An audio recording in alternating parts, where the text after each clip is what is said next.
You're watching Spotlight, a production of Culture in Maine, York's cultural showcase. I'm Carla Christopher, poet, publisher, and producer.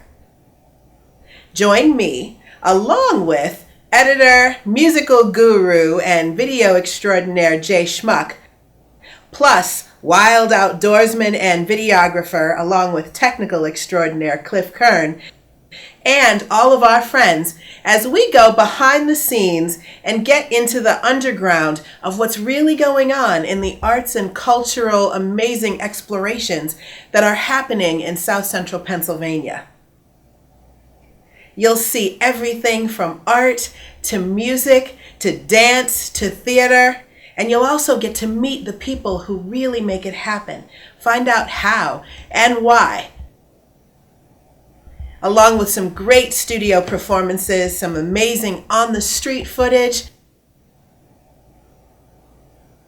You'll also get the real story, and that's what we're here to shine a spotlight on. Let's go. I am here with one of our most amazing creatives in York County. I can't just say artist because Adrienne is so multi-talented, but we have an incredible rock star from the Art Drop York community on Facebook, where artists come out and create free pieces of art that are distributed and shared in the York community, and then folks can look up Art Drop York, and they can actually post clues and hints to where folks can find their art if they're an artist that's doing an art drop. Or you can find the art, which are usually tagged with little instructions, and then you can actually come and say, hey, I'm the person who found this piece of artwork. And we have some of these incredible pieces that you actually drop downtown for free. And they are regular stones, right? These are just regular gray rocks that... Yeah, they're actually more like gravel size, and they're augmented with wood filler to make the chimneys, which I put right on the rock and then paint so that some they of can't these just have fall off. Actual chimneys on them. So this is a wood filler Right. that would just be used in like a crack in a piece of wood, and then it's all put right onto a piece of actual just stone. Rock, yeah. And then you can still see sort of the texture of the stone. Oh yeah, I try to make as much of the rock texture show. But to get the windows, I like to sometimes put a little wood putty over it to smooth it out so I can get smooth lines, because I'm working with a 6 or to 10-aught brush. You know, like, oh my goodness, so you have to use an incredibly small detail brush. yeah, like little spotters and the tiniest brushes I can get. Which we can see because there are whole gardens that are painted on these. The flowers, there are blossoms on a vine that are creeping up around the window here.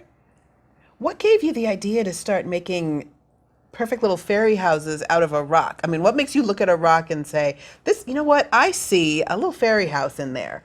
Well, it's kind of like, well, what do you see in an eggshell? I started decorating eggshells, and being a starving artist most of my life, it's always been what's for free. So rocks you can find anywhere. Eggs, you know, you just blow them out instead of crack them before you make your breakfast. And, you know, you clean them out and you've got an empty eggshell. Later on I learned to carve them. So I actually had carved intricate designs into eggshells and just carve a circle and then fill it, you know, decorate on the insides like not Tiffany. Fabergé? Fabergé, thank you. Didn't get enough sleep. Beautiful. Words are missing. Yeah, like Fabergé eggs, but ironically, Fabergé eggs contain no real eggs. They're all stones and metal. What? Yeah, I Fabergé feel eggs cheated. have no eggs. But I didn't know that when I was little, so I was totally amazed, and I thought, I can do that. But my grandparents came from one of the old countries, and one of the habits they had every morning was having a raw egg. And he would do that by, you can't do that Good anymore. protein. Yeah, but they would pop a hole in each end and then just suck it out, like a clam on a half shell, gone. And I tried it when I was 4, and I decided no. That wasn't for you. No, but I did want the shells, and I would do anything to get those shells. So I started with eggs and toy piano, and then when I was 8, I finally got my real piano. And my father was a book publisher, so I always had it in my head to write a book. So when I was 7 years old and people were asking me what I wanted to be, I didn't want to be defined by any one label, so I said eccentric. Oh, And they challenged me to what that meant, and I said, I know what that means. It means you can't say I can just do one thing. I can do anything I want. And that's pretty much how I've tried to live my life. So I've done lots of different things. And when I was 17, I was homeless and started singing for my supper. I got a used guitar and taught myself how to play the guitar and started writing music just so I could remember the chords that I was learning. So every time I learned a chord, I wrote a song, so I would have something to practice because I always found practice so boring. And so I just rocked with it, and then I started playing for tips, singing for my supper, and then finally I had enough of my own original music to actually do a gig. And then when I got tired of the nightlife, I would take a straight job, like working in a factory, waiting on tables, serving cocktails. Sure. To me, that was kind of actually a relief. I love factory work, which I know a lot of people think is weird, but when you are responsible for everything you do, you know, booking your own gigs, publicizing them, doing the performing, the setup and the breakdown. It can be really exhausting, Yeah. for sure. I think a lot of folks are not aware of how much work goes into being an independent artist, that it's not just, you know, sitting dreamily in a corner somewhere creating that art. It's about paying the bills to have a safe space to live, to have food to eat, to have supplies and materials, which are often very expensive. Oh, yes. And then to also be able to have that the calm and the mental peace and space to be able to create, which is very hard to do.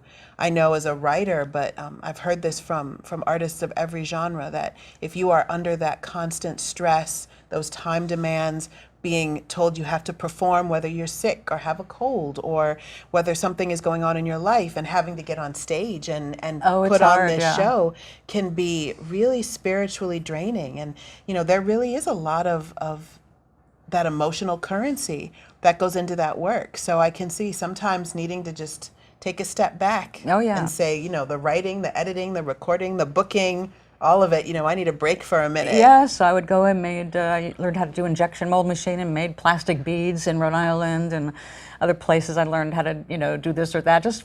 I made bubble gum for Warner Lambert, Bubblicious bubble gum, which was awesome for my nephews because I drew out a whole diagram of how gum is made. So, and I sent them, of course, packets of gum. And it's like, oh, well, here you go. This is how gum is made, and this is everything that goes into gum. Surprisingly, a simple thing. But the joy was being able to punch in, do my job, and then punch out, and not have to worry about the company running itself into the ground if I took a night off. It was. Right. It just kept going, and I just got to go home and work on writing more music or writing short stories or whatever. So what drew you back continually?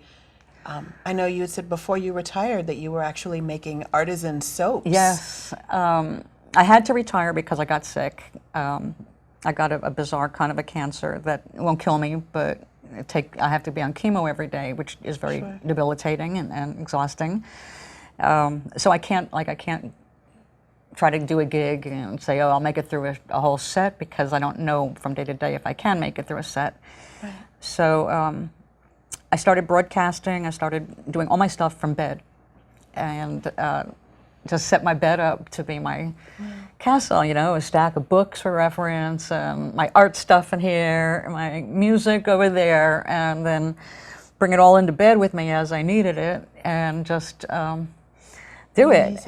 Like I cannot sit still, as you can probably tell. I have to have my hands busy all the time. I picked up weaving, made my own medicine bag, made medicine bags for friends. I feel like I see that a lot, this idea that you are either creative or non-creative is much more common than that you are someone who does one type of creativity. They don't, well, I just paint. You know, no, there's always the painter who has the secret side as a graphic designer or a poet or a story writer or a cook. And I don't know, I would even go so far as to say most of us are creative when we are allowed that space to without the criticism. That's right. You know, I think that's what crushes people early on is, you know, when a child does a drawing, no matter what it came out like, whether it was really advanced or a simple sketch, they need to be told that it's great. Now, I know that a lot of people disagree with that, because they say, oh, they're not going to learn what's really good. But you know what? When they're that young, the thing to do is encourage them. You can criticize and teach them more subtle techniques or whatever later on in life, but when they're first starting out, let them do it. Just let them play. It's like the finger painting being a very freeing kind of an exercise, and we still recommend that as adults too. If you're feeling really blocked up, then finger painting is a really good thing, or sand painting, where you just move the sand on a table. Being able to use your body to create things. Yes. It's like putting a canvas on the wall and having all your paints ready and put some music on, and the painting is dictated not by what was in your head to start with, but by the music and the flow. And you just start slapping things up, and you can, if you don't like it, you can paint over it. You don't have to stop. You don't have to throw the canvas away because you don't like part of it. You just put more paint on it and paint over that paint. And I really believe that everybody is creative. A part of the problem is they're told they're not creative, or because they might excel in mathematics, it's suggested that, oh, well, if you're into intellectual stuff, then you probably don't want to paint or play an instrument, but that's not true. I think when people are encouraged and they're just taught how to connect with their inner voices and inner spirit, it'll help everything come out. Their enthusiasm for life is just going to spill over into all kinds of creative things. And like watching kids make things out of mashed potatoes. They may be a future sculptor, You have to give them the tools. Hey, you had so much fun with them mashed potatoes. Would you like some clay? Put the tools in their hands. So now, as a self-taught artist, how did you transition? I mean, there is, as deceptively playful as these are, I mean, these are sculpted, they are glazed, used of a very sophisticated array of materials to be able to just make sure that these are preserved.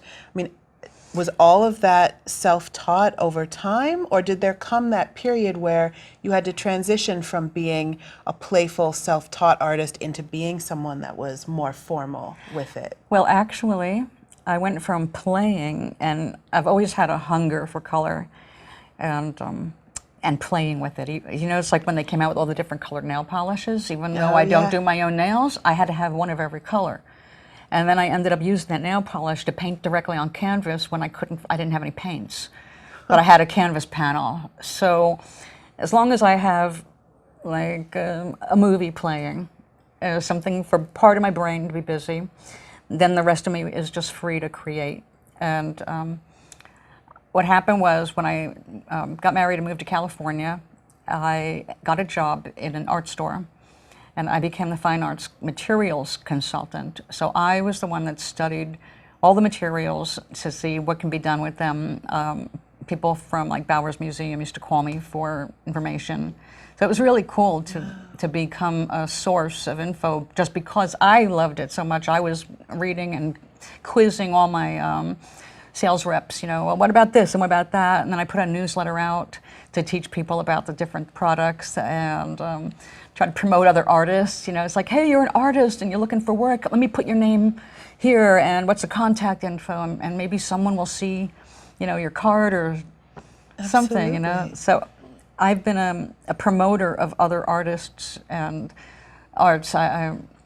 When I was a songwriter in Connecticut, I was one of the founding members of the Connecticut Songwriters Association. And so I served on the board for a couple of years, and then I moved to California. But that was awesome. I learned how to book songwriter showcases. And there, too, is always encouraging people to bring out their own stuff. It wasn't about me being any kind of hot shot. It was like, I know what you're going through. You need to get that out. So let's book you. You only have to do 3 songs. We're going to have 5 different artists, and I specialized in women's showcases because women were not getting enough exposure, and it was always hard for us. It's easy to forget that nowadays when we see still not true equity, but more opportunity for people of color, for women, for queer artists, for younger artists or more senior artists. But there was very much a mold that was all the way up through, I remember when Lilith Fair happened in the 90s. My goodness, yeah, that's and that was the first music festival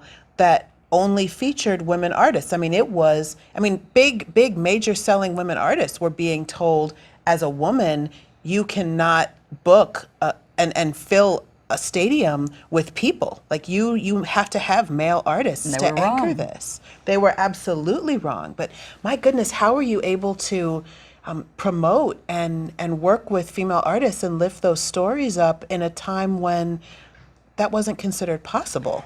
Well, I can't use the B word, but that's what I was. And it was like, we are going to get our names out there. I want headshots. I want a bio. We are going to get you in the newspaper. And because I was put in charge of that for the, well, in general, songwriter showcases, not all the way through. The first year, somebody else did that, and then I took over. And I said, you know what? Women need a voice, and I just pushed for every woman in the area to come and present. And so we had great women, really talented women. One of them, I'm sorry, I didn't get enough sleep, so my words are disappearing from my brain, but she was awesome, and she actually had a song on Dr. Demento. She did very funny stuff. She was an excellent musician. Another excellent musician, Karen Rand Anderson, she became an artist. So she stopped playing, but she was also an extraordinary musician and singer, and I loved watching them. So when we did like sale festivals, because the CSA always did promotional stuff, I was the one who was always pushing, we have to get females, we have to get women up here, and I was very pushy about it. So, but we did it. And when I moved to California and I started singing in a little cafe near the house, I started doing the same thing there. I started like, why don't we have some showcases here? After all, it's a cafe, and you know, nobody's actually getting paid, and the showcases are free. So why don't I just take over the calendar for you? So I started making this calendar every month for this 222 espresso bar in Glendora, California, and it was fun. You know, it was just a little place, but got a lot of people to pay attention to the place, and a lot of college students would come. So the place was always packed. Wow. They had got a poetry night going there. So I made the schedule, and I love quotations. So I had a calendar that was covered with quotations, and whoever was going to be performing on that day in that calendar just as a stack by the door. And I also I had a mailing list for my own fans, so I mailed some of them out. So there's a lot of really technical aspects, managing mailing lists, creating calendars. I mean, I think that is something that people truly miss in being an artist, that to be an artist, to promote yourself, to promote others, involves a tremendous amount of administrative skill, organization, being detail-oriented. And some of these are artist skills, you know, being able to manage drying time and, you know, materials that you need, and being able to know how long you have to fire something in a kiln. I mean, there's a lot of technical detail and talent that goes into very scientific works. So it wasn't choosing one side of the brain or the other. It was really that everything comes together in all ways, shapes, and forms. Well, you know, people say, well, I want to work for myself, and they think that's going to be easy stream. But when you work for yourself, you're going to work harder than you will ever work for somebody else, because you have to learn so much more. It's not like trusting that your boss knows how to take care of taxes. You have to learn how to take care of taxes. You have to know how to get a press release into a paper. You have to know what they want. You know, even though they're printing in color now, it's still the best photos are going to be black and white and clear headshots. And because I had a really good headshot, even when I wasn't playing, some editor in the newspaper would put my picture in because it was a good shot, and other people would get stuff that was too busy and muddy and too many colors, and it didn't print well. So they'd say, well, we have to have something to represent the CSA. I think my picture was in the paper 9 times one year, and I only played that like 5 times. So, I mean, for that particular venue. Right, but the importance of having the right photograph. Yeah, so it's those things, you know, people need to learn about. There's a lot of education out there. There's a lot of stuff that you can find online. I can't refer to anybody particular in like videos, because that's after my time. Sure. When I was doing it, it was, you literally walk down to the newspaper office, Sure. and you found who the editors were, and you spoke with them, the entertainment editors, and you found out what they wanted. And you tried your best to give them what they actually wanted. They say, well, we can't print this kind of thing. We have the picture has to be this big or that big, and you have to get those details. That's right, and it's still very important. A lot of newspapers now actually have guidelines right there on the website. When you go and look under entertainment editor, or you look for the submission guidelines, and they'll say this is the words that, this is your word number limit. This is the requirements, the specifications for photos. And a lot of people still, they don't actually read those or recognize those, and then are frustrated that they're not able to get publicity in I there. know. So that's a real thing. Well, now, if people want to find your work, where can they go to find more about you? Well, as far as the artwork is concerned, I'm new to Pennsylvania, so I've only been here about a year and a half, and I've been stuck indoors most of the year and a half, so nobody knows me except one neighbor. I've been posting these on World Art Drop /York, and also I joined PROPA, which is Painted Rocks of Pennsylvania. Awesome. So there's a lot of people, kids, all ages, are painting rocks and dropping them everywhere. I broadcast a show twice a week on iVlog TV, and the show is called Grinwicket, which is to enlighten and enlighten in quotations, humor, motivate, encourage people from all walks of life, no matter what they're going through, to create their futures, not just wait for them to fall in their laps. You have to act on your inspirations, but action is involved.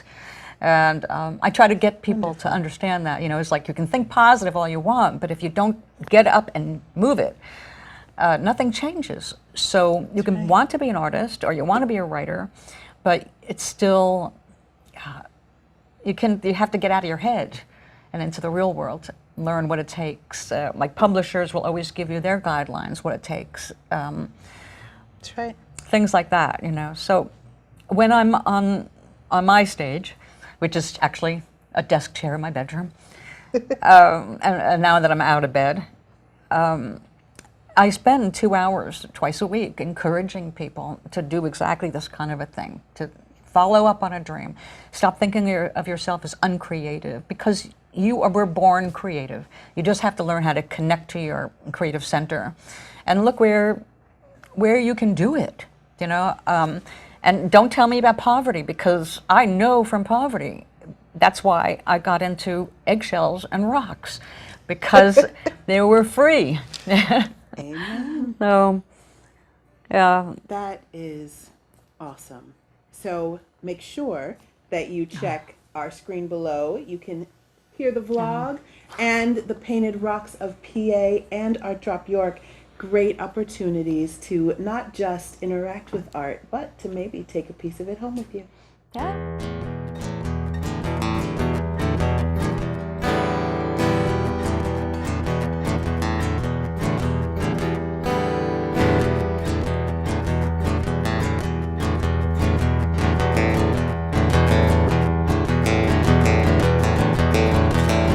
Don't need your money. Put your wallet away. Oh, I don't need your money. Put that paper away. But if you leave me, baby, I've got nothing left to say.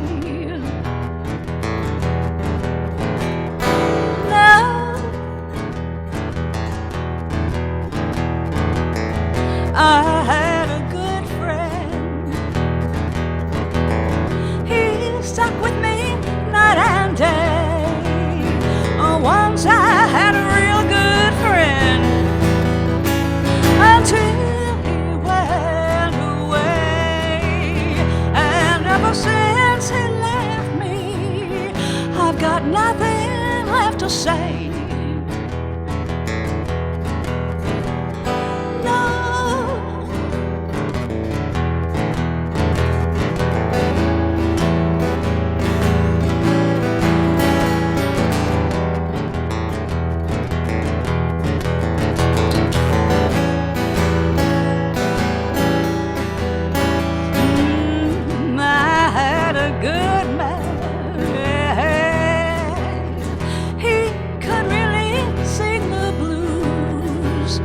Oh, once I had a real good man. He could sing off my shoes, and ever since he left me, I've got nothing left. I ain't got nothing left. I ain't got nothing left to lose. I ain't got nothing left to lose. I ain't got nothing left, nothing left, nothing left to lose, to lose, to lose.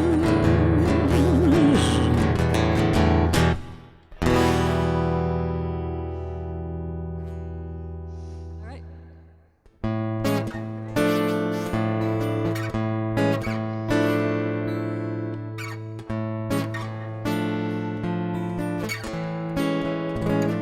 I went dancing in the cool moonlight. It was the first time in a long, long time I felt free. Just the silver moonlight and me.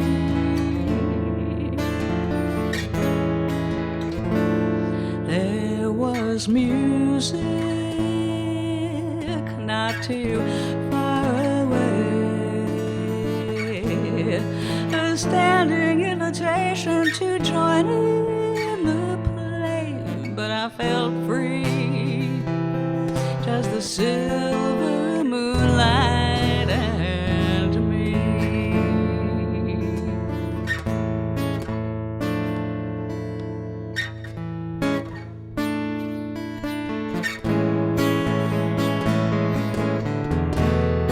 Lift your feet up, the moonlight don't last.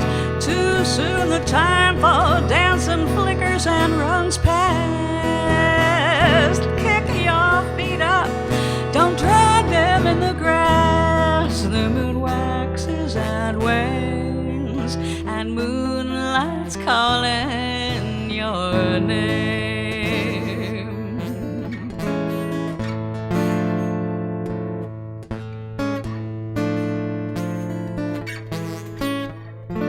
If someone saw me, I don't know or care. Some crazy woman in the midnight air, dancing free. Well, it felt pretty fine to me. Dancing free, just the silver moonlight and me.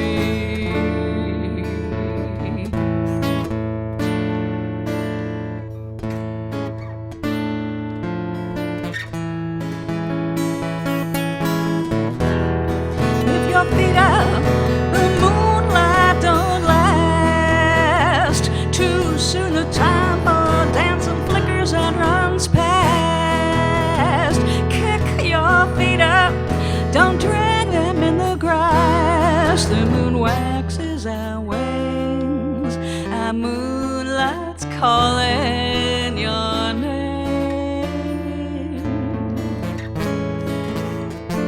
The moon waxes and wanes, and moonlight's calling your name.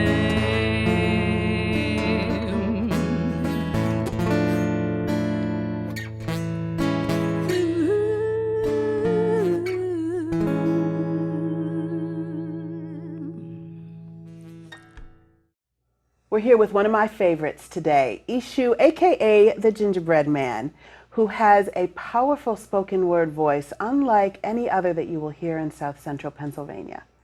Now, he's able to balance being political in that he's able to issue a very strong call out to society to put people on notice about exactly what they need to hear in a way that still can be loving and even sexy at times.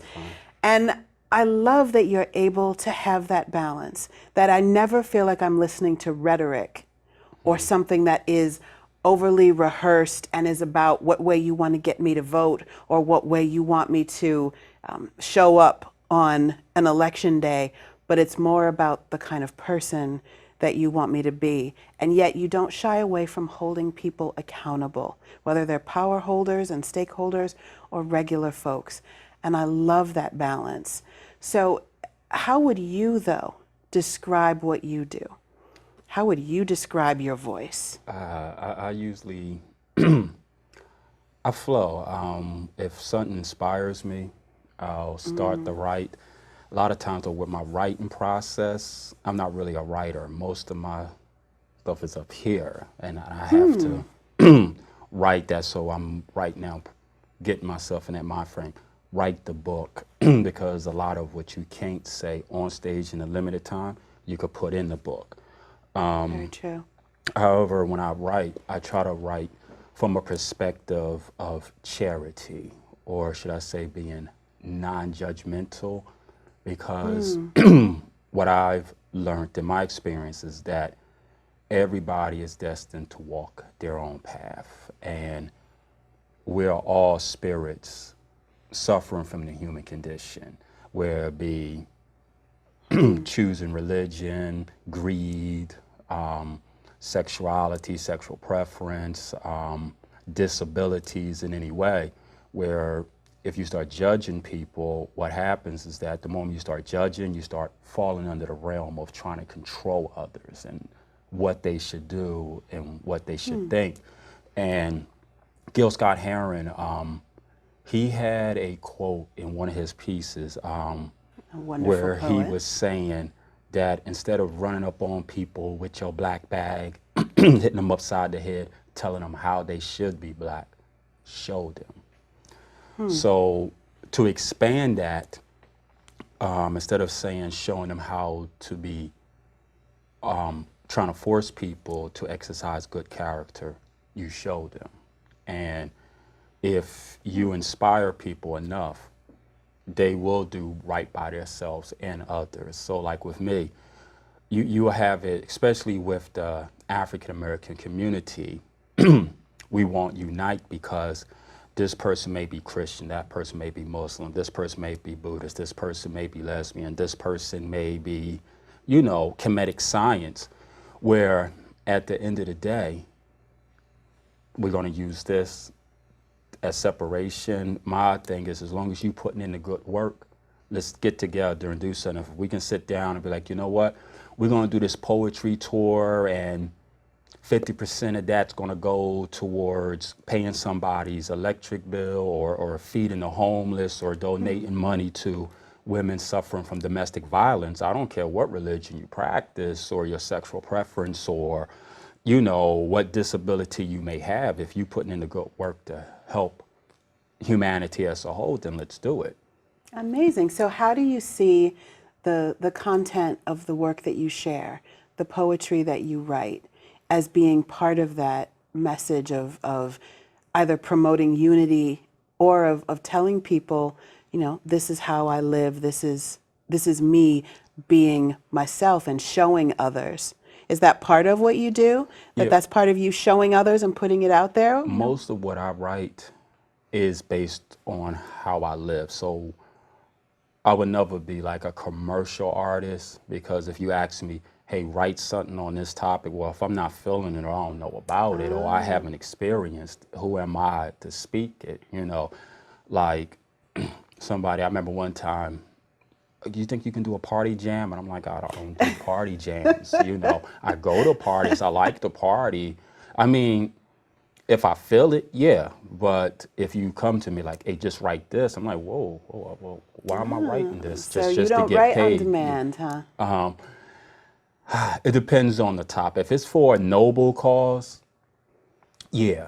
If it's going to help people, yeah. If it's just basically for the money or the salary, no, because with my art, I don't use, and I think that's what happens with a lot of artists. They use their art as a way of making a living. And not to say nothing's wrong with that. However, you can get caught in situations where, okay, you signed the contract or you made a deal with someone. Now, to fulfill that, you may have to write this. You may have to speak of things that's outside of your character. That's true. But if you can develop a way where you have your own income coming in, you have a little bit more flexibility of what you say, how you say it, where you go. Where I'm the type of artist where if it's an event, a charitable event to help people, I'm willing to come through for free. If it's one of those events where, oh, it's a slam or this is about ego, then yeah, you're gonna have to pay me to come through, because it's like I wouldn't have came there anyway. It's a really interesting challenge, I think, for artists, because we do create from our hearts. We do create from our personal experience. I mean, you are putting yourself, your life, your spirit out there for the world to judge and to, you know, thumbs up or thumbs down, basically, something that is really personal by definition. Yeah. And yet we really struggle with artists finding ways to be sustainable and still do that art. I think what it is a difference between artists and performers. And even a lot of performers and artists don't know that thin line. An artist to me is someone who has that magic with them, have that divineness in them to put a message out there that's going to help humanity. A performer, on the other hand, they may, like you say, write on demand, or somebody else writes for them. They study it, they practice it, and they go. An artist, a lot of times, because I know from my experiences, I know from G's experience, my partner that I work with, a lot of times when I show up at a place, I don't know what I'm going to say until I get on the mic. I try to fill out the audience, and then I'm like, you know what?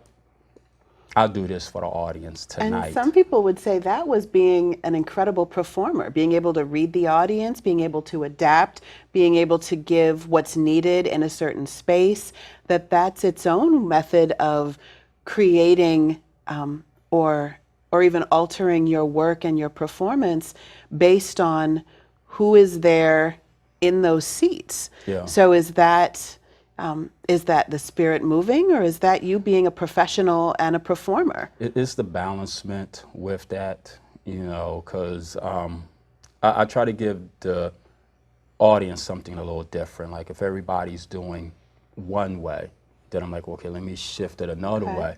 Because what I've noticed in a lot of these scenes, there's a lot of judgment in there. They expect you to deliver a certain way. They expect you to follow a trend.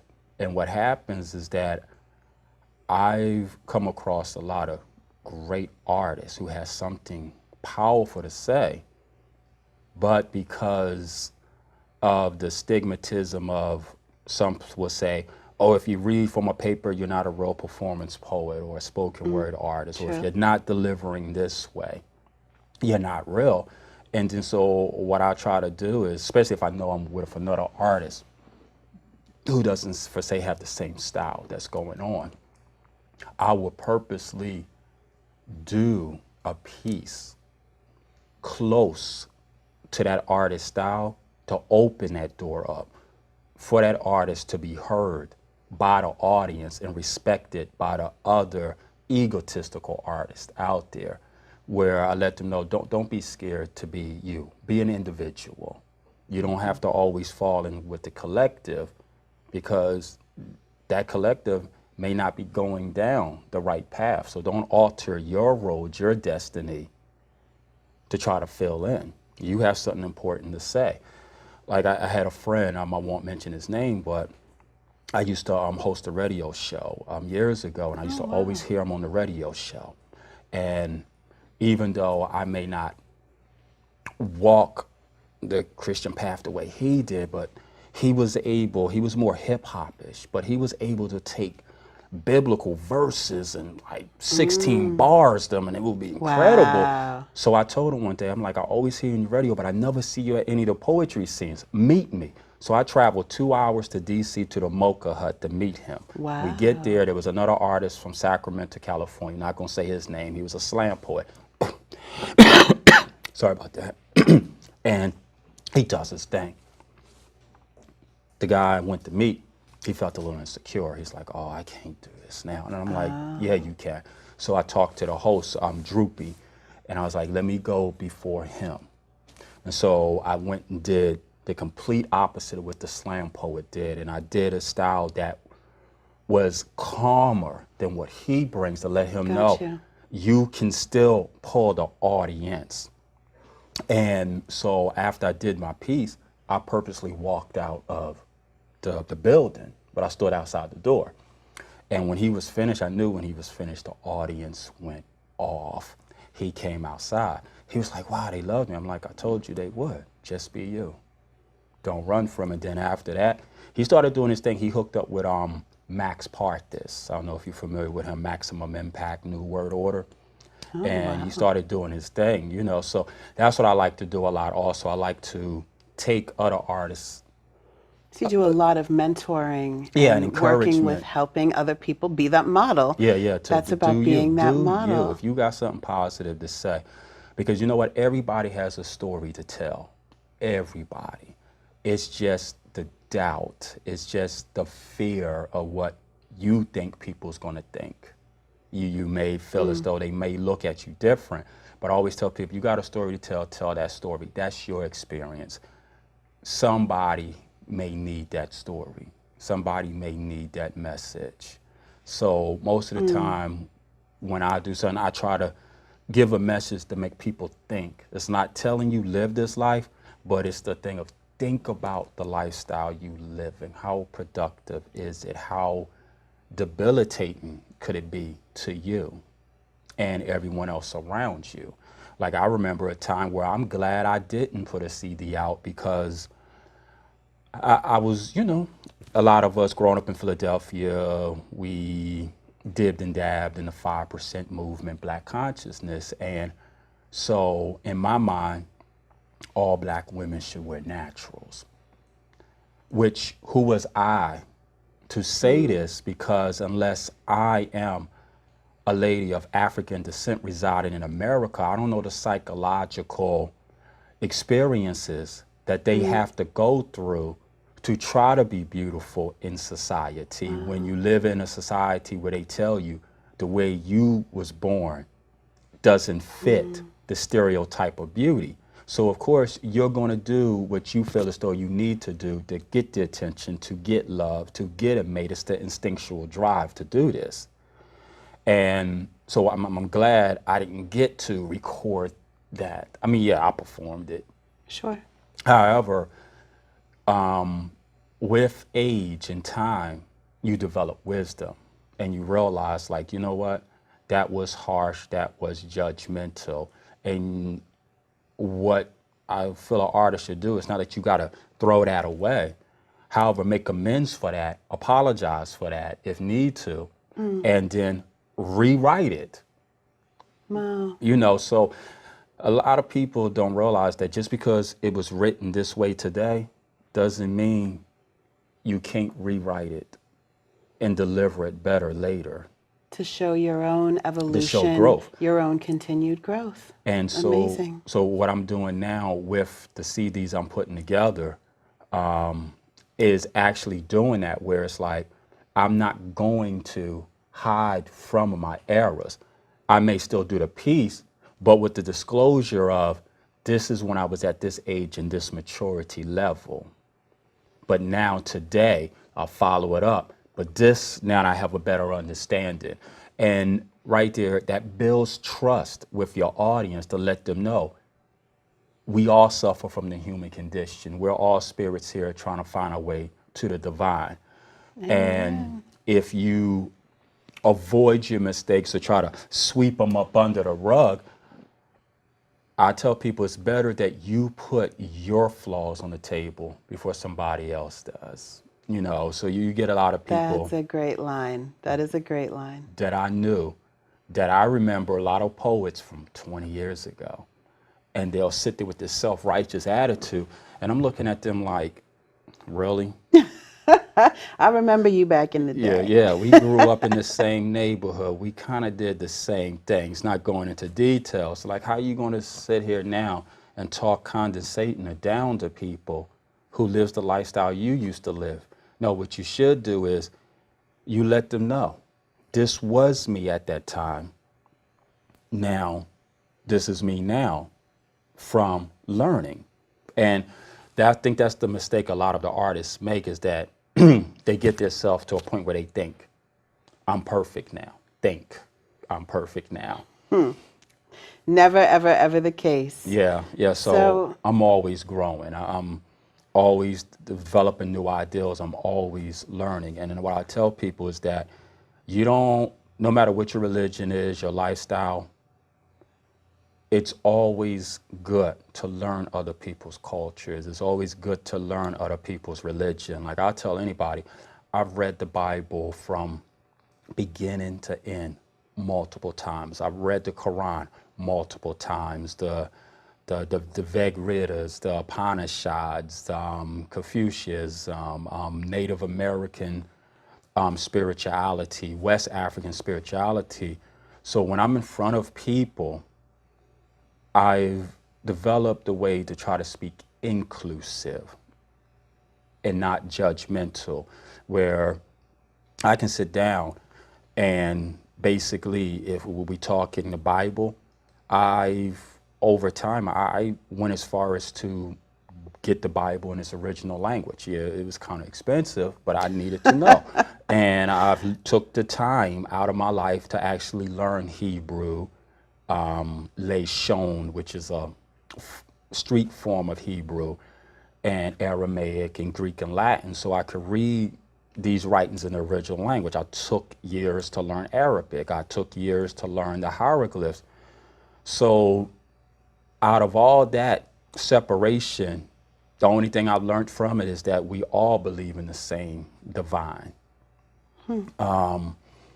All of them was about getting closer to the divine. The only difference between them is language and the cultures, but they all speak the same truth.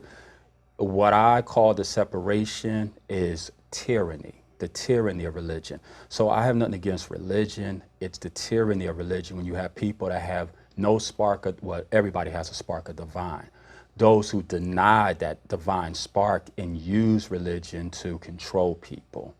That's where I have the issue. But if you're a person who's really trying to find your way, and no matter which one of those paths you choose, then that's the path for you at that moment. And hopefully you learn something from it, and hopefully you have someone who does have your best intentions guiding you.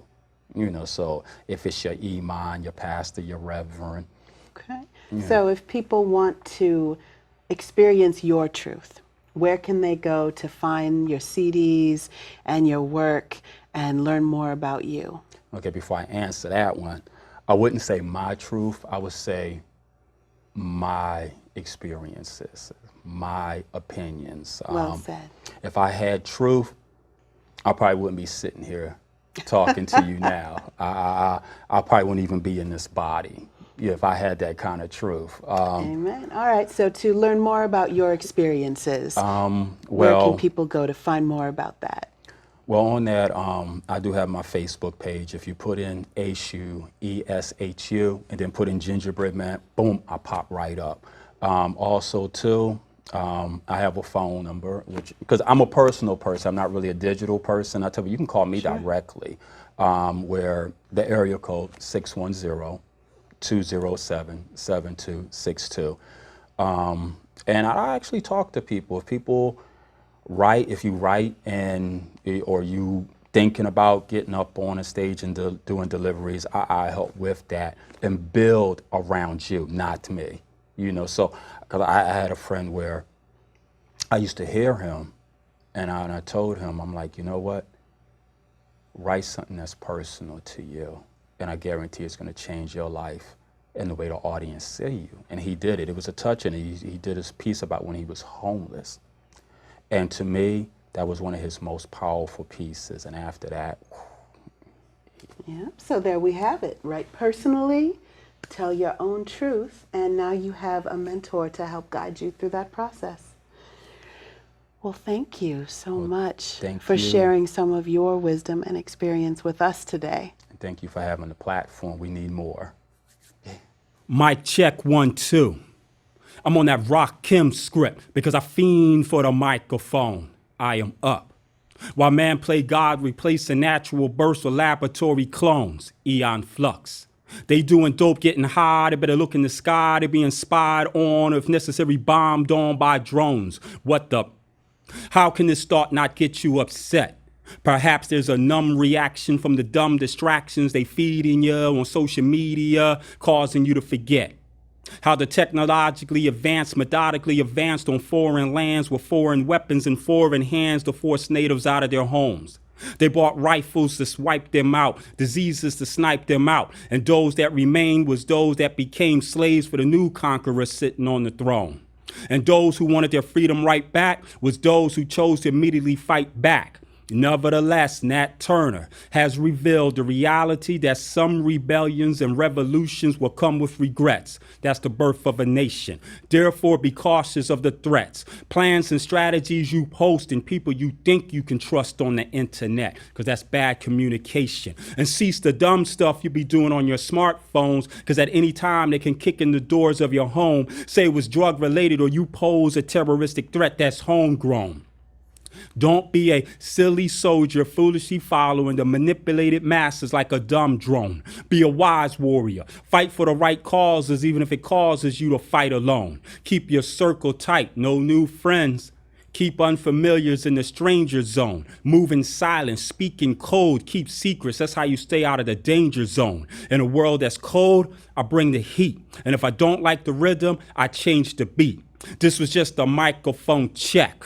Because I'm on that Rakim script because I fiend for the microphone. This is my introduction. My introduction.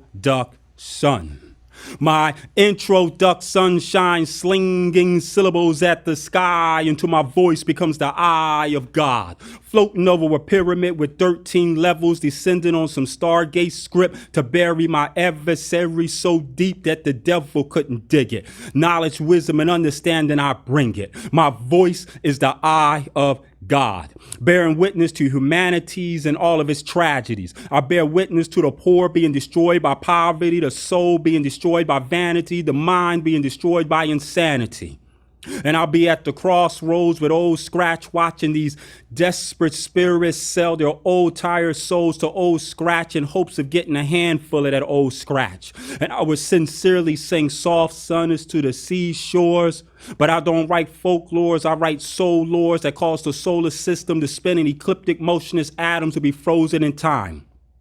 Therefore, I break the ice by slinging syllables that bring salvation to the suffering souls. I travel Harriet Tubman underground subway consciousness, secreting smooth scientific stanzas, sending 7 signs of psychological sorrows, sutra, scriptures, and all volumes of sacred law, dropping astrologic on the temple of these talking Tellurians, therefore chatter chimpanzees. My poetry perambulates the pre-assumptions of the advanced apes Timax. I'm the magnificent, the myth, the magic, the miracle, the magniloquent, the millions of mothers and men who was murdered, mutilated, massacred, and maimed during the Great Ma'afa.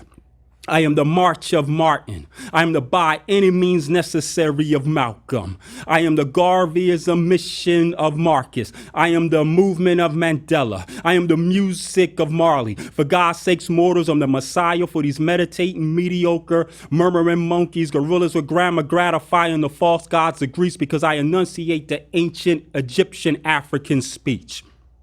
See, I don't send emails because my spirit is too much to be contained within the digital domain. My voice can be felt in the spiritual domain. So you don't need your laptops, your smartphones, or your tablets to log on. But if you're addicted to URLs, then to reach me, all you gotta do is meditate on www.wisdom.com. Get some C.run, C.skip, C gingerbread man spit some belligerent script. I exist in your sentence and questions, so you cannot form a sentence to question my my existence. I go in and out of mood swings like Virginia Woolf. Therefore, who's afraid? I'm the big bad wolf. I huff and I puff and I blow down house of horrors, house of illusions, house of smoke and mirrors, house of representatives that they do not represent my house. And I'm the harbinger of hope that will even come to the hood and blow down crack and trap houses. Each puff of the magic dragon getting me hieroglyphic as I moonshine this little light year of Jedi mind tricks.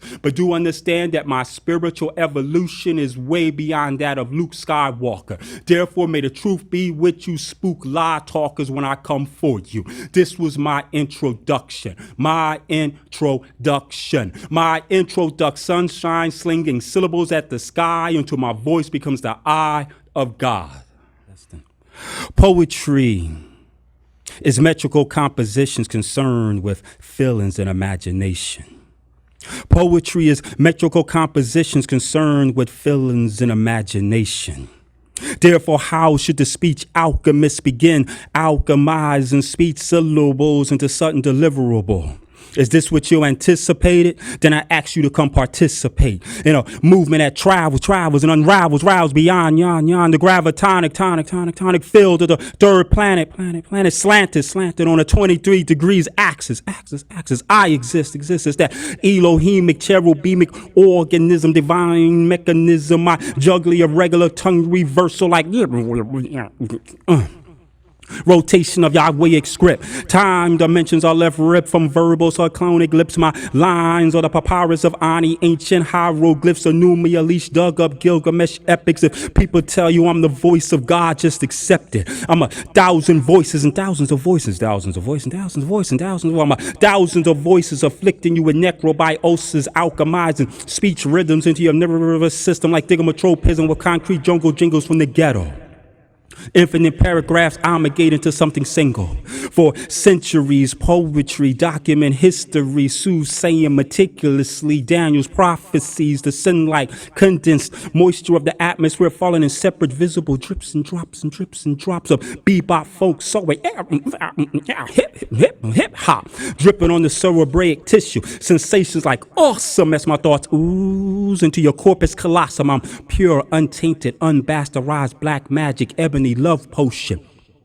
I'm the wisdom of captured Africans floating across the Atlantic Ocean. Can you hear the chains coming across the seas? My psycho-emotion is like urethocytes and veins fulfilling the desire of innumerable brains like hallucinogens multiplied by Zen. I'm algebraic formula designing dreams into reality, chocolate lust filling inside caramel fantasies. I'm an act of God, poltergeist projection. I'll be that blues cat in the blues shoes with my blues brothers singing the blues like dip wop and dip da.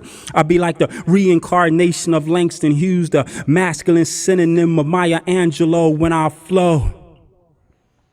But as I said before, metrical composition is poetry. Therefore, poetry is nothing more than metrical composition concerned with feelings and imagination. Poetry is metrical compositions concerned with feelings and imagination. And this is just poetry. Thank you. When I was just a little girl, I asked my mother, what would I be? Will I be pretty? Will I be rich? Here's what she said to me. Hey, said I, whatever will be, will be. Well, the future's not ours to see.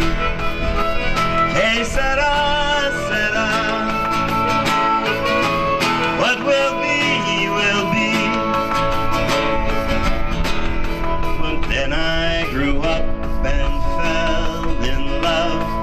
I asked my sweetheart what lies ahead. Will we have rainbows day after day? Here's what my sweetheart said. Thanks for joining us on another amazing episode of Spotlight, a production of Culture in Maine, York's cultural showcase. We want to hear your ideas, and we want you to be a part of the show. Whether you're an artist or a fan, Send us an email to cultureandmaine@gmail.com. Check us out on the web at wrct.tv. Or make sure to find all of our past episodes on YouTube at youtube.com/White Rose Community TV. Thanks again for joining us and have a great week. We'll see you soon, right here on the corner of Culture and Maine. I tell them children rich is not important as long as you're loved. I tell them tenderly, don't